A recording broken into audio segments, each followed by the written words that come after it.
So Paige Beckers got injured again last night, and there's controversy about whether or not it was a dangerous play and whether or not she should have been playing in the first place in a blowout. How was that a fact? How was that a fact?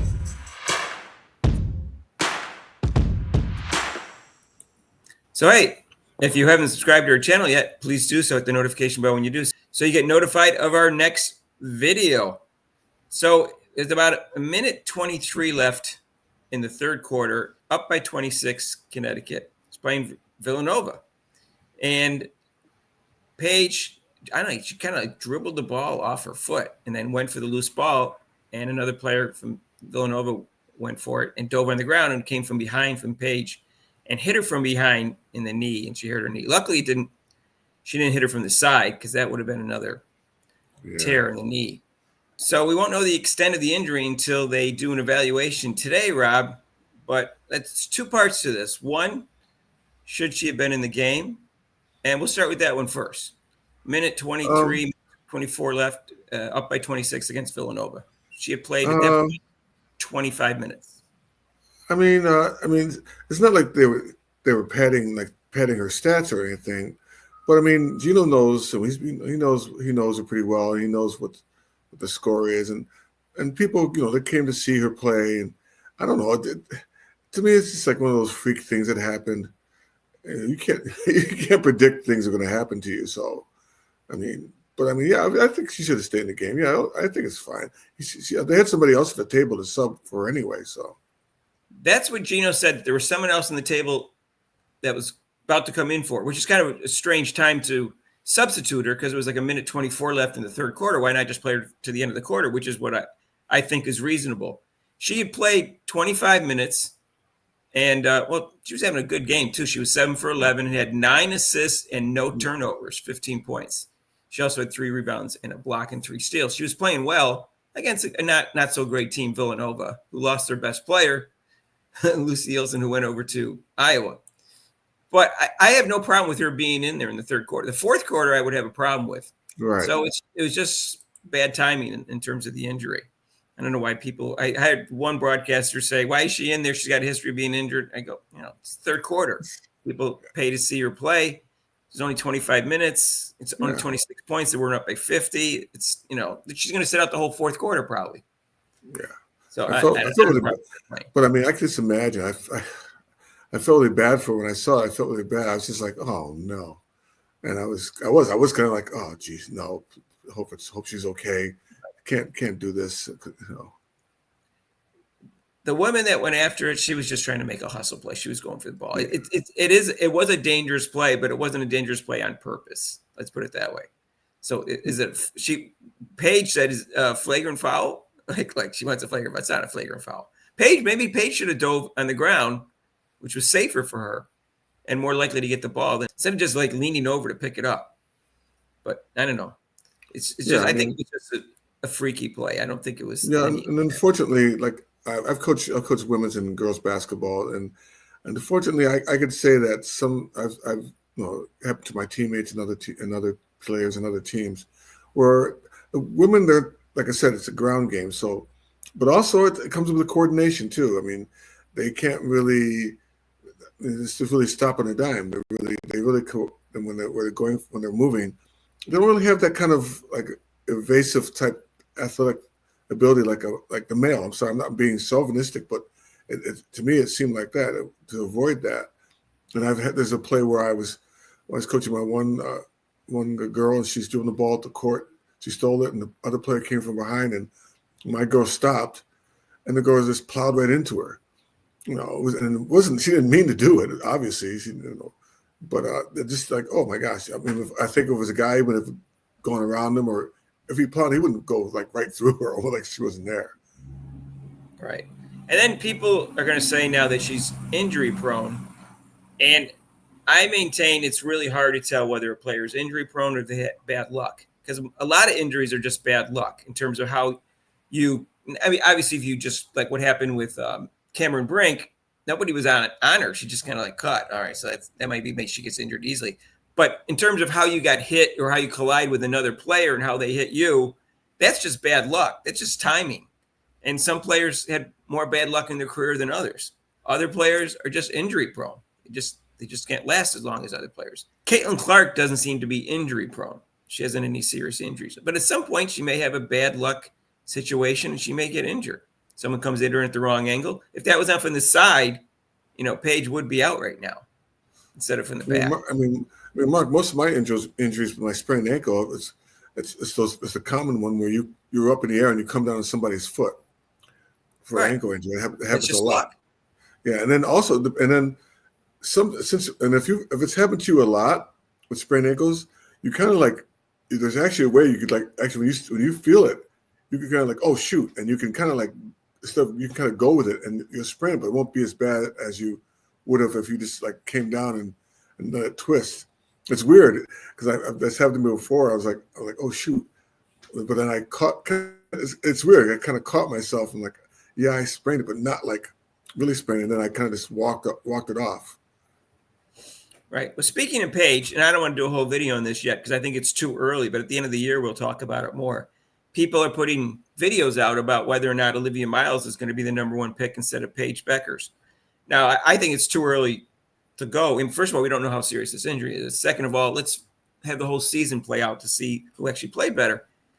But if you don't take Paige and she turns out to be a big star, and she looks like she's going to be a big star, but not as good as Caitlin Clark, and Olivia Miles just turns out to be a pretty good player, it's going to look bad since that was all along she looked like the better player.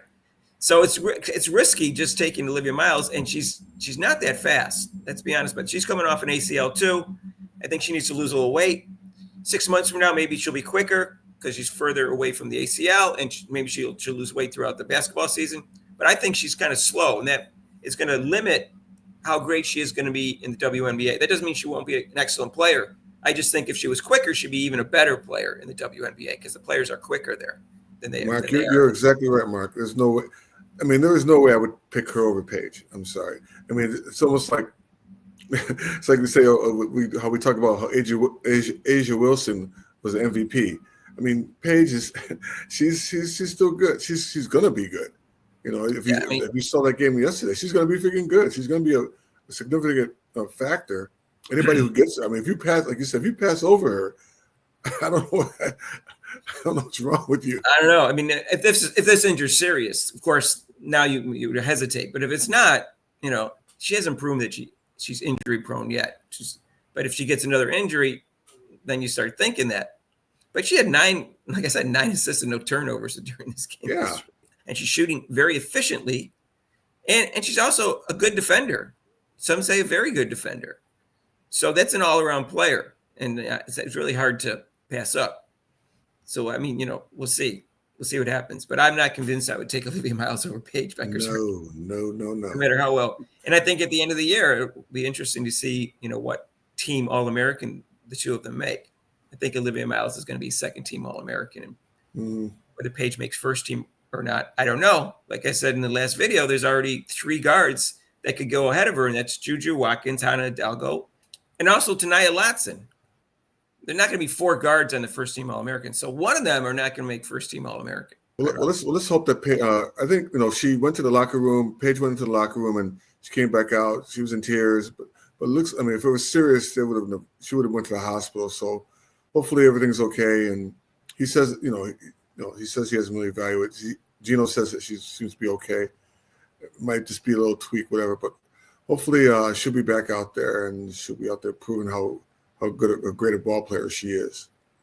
Yeah, we'll see what happens. We'll see if UConn wins the championship this year. But I figured I'd bring up that topic since we're talking about Paige. And anyways, but I think it's premature to start. I don't like to talk about drafts when it's halfway through the season for next year. I see. Wait, Mark, you mean? Wait a minute. No, wait a minute, Mark. I'm gonna call you out. No, wait a minute. You mean you called? You said Caitlin Clark's going to be MVP, and she hasn't even played. That's a different rule. The WNBA changed the rules, Rob, on us when they gave Asia Wilson the MVP right when the season started. So I already voted for Caitlin Clark for MVP for next year. That's true. I admit that though. But they changed the rules. They haven't changed the rules for the draft. It's based on needs, not just talent. And first of all, there's another. I don't know, another 20 games left, plus the NCAA Right. tournament. Who's going to stand out in the NCAA tournament? That could be another 6 games for certain players. Right. So it's kind of silly to have a mock draft until the end of the year. But I you just can be talked sure, about brought it but up. you can be pretty sure. I mean, whoever gets the #1 pick definitely will pick Paige. They better pick Paige. Whoever has the #1 pick. If this injury is not serious, or if she doesn't get Yeah. seriously injured this year. If she does, that's another story. But there's mock drafts for the following year and the year after. It's like, seriously? There's mock drafts for the seasons of their career to play, and you're getting a mock draft? That's so dumb. There's mock drafts for the players going into high school for NCAA. I don't know about that, but I saw one for I saw a mock draft for 2000. 2 years past this, so I guess next year is 2025 now. We're in January. 2026 and 2027, there's a mock draft. I know. I could see recruiting class for 1 year ahead, but that's about it. I can't see a mock draft. You don't even know teams. Yeah, I don't understand. Stop it. Yeah, there we go. That's it. That's what we're waiting for, Mark. Yeah, tell them. Let us know what you think down below. And if you like this video, hit the like button and feel free to share it with your family, friends, and acquaintances. And if you haven't subscribed yet, what are you waiting for? If you like Kate and Clark, subscribe to our channel. If you like Paige Beckers, subscribe to our channel. If you like Juju Watkins, subscribe to our channel. It doesn't matter. Make Rob happy. Yeah, it's okay. And hit the notification bell when you do for next video. And hey, we'll talk about this tonight on the live show, 6 to 8 Eastern. And I will be there. And Rob will be there. He called in sick because of the snow. I don't know where you guys are, but in Philadelphia, it's snowing pretty hard here, and we're supposed to get 4 to 6 inches. And Rob, how many inches are you guys supposed to get? We got like almost 6 down here in Virginia. You already got 6 already? Oh yeah, and it's still snowing, and it's going to snow later tonight. Right now, but we're supposed to get 4 to 6 when they're done. It's snowing out there hard right now. So, anyways, we're in the cozy inside right now, and we're staying inside. Hot cocoa. Hot cocoa? Hot with chocolate? Marshmallows? With marshmallows? Hot chocolate and marshmallows. Yeah, gonna have to have hot cocoa today. Okay. Rob and I grew up in Rochester, New York, and when we were real young, we just had shovels, so we would shovel the driveway. This is before we got a snowblower, and when we'd come in, my mother would have hot chocolate waiting for us. Yep. So I have fond memories of that because hot chocolate tastes great. It tasted even better when you came in from the cold. Yeah, exactly. We're gonna, in memory of my mother, although she's still alive, I'm gonna have a hot chocolate later on this afternoon.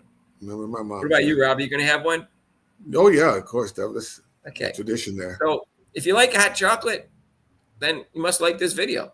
So hit the like button if you like hot chocolate. Come share. Come and watch it. Share. Subscribe to our channel, Rob. Come bring your hot chocolate tonight when we're talking. Come in with your hot chocolate. Okay, maybe I'll wait till tonight to have my hot chocolate. I'll have it during the live show. It's live show 6 to 8 Eastern time every Monday, except for major holidays. Join us for that. You can call in for the show. I'll leave the number out for you. And if you haven't donated to this channel yet, what are you waiting for? If you want, you can. You can donate with super chats and super things down below, and there's a link to PayPal. And we'll see you in the next video. Peace out.